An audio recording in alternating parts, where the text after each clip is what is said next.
प्रेम और सहानुभूति किससे करना चाहिए? देखिए, हम मनुष्यों का बहुत सारे स्वभाव में से प्रेम एक ऐसा स्वभाव है जो सबको आवश्यक होता है, क्योंकि प्रेम के बिना किसी का भी जीना मुश्किल है। यहाँ पर मैं आपकी जानकारी के लिए बता दूं कि प्रेम का मतलब आपके पड़ोसी या किसी भी इंसान के साथ अच्छी बातचीत और अच्छी व्यवहार करने को कहा जाता है, चाहे वह आपकी दुश्मन भी क्यों न हो। पर दोस्तों, लोगों का यह भी एक स्वभाव है कि जो लोग उनसे प्रेम और सहानुभूति रखते हैं, उसी तरह दूसरे लोग उन्हीं से प्रेम और सहानुभूति रखते हैं।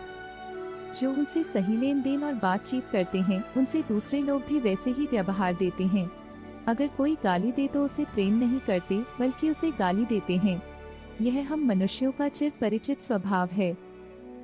परंतु लूका 6 अध्याय की 32 से 36 के वचन में प्रभु यीशु इस प्रकार कहते हैं, यदि तुम अपने प्रेम रखने वालों के साथ प्रेम रखो तो तुम्हारी क्या बड़ाई, क्योंकि पापी भी अपने प्रेम रखने वालों के साथ प्रेम रखते हैं।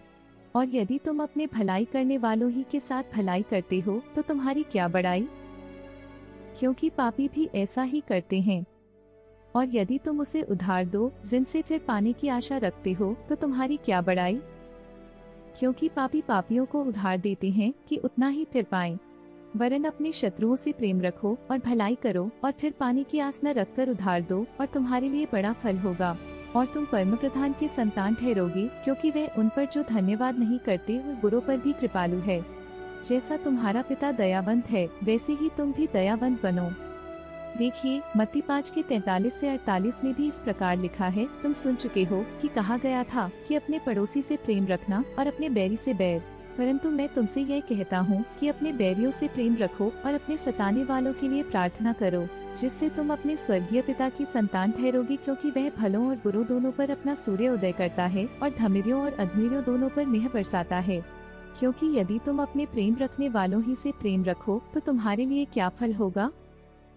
क्या महसूल लेने वाले भी ऐसा ही नहीं करते? और यदि तुम केवल अपने भाइयों ही को नमस्कार करो तो कौन सा बड़ा काम करते हो? क्या अन्य जाति भी ऐसा नहीं करते?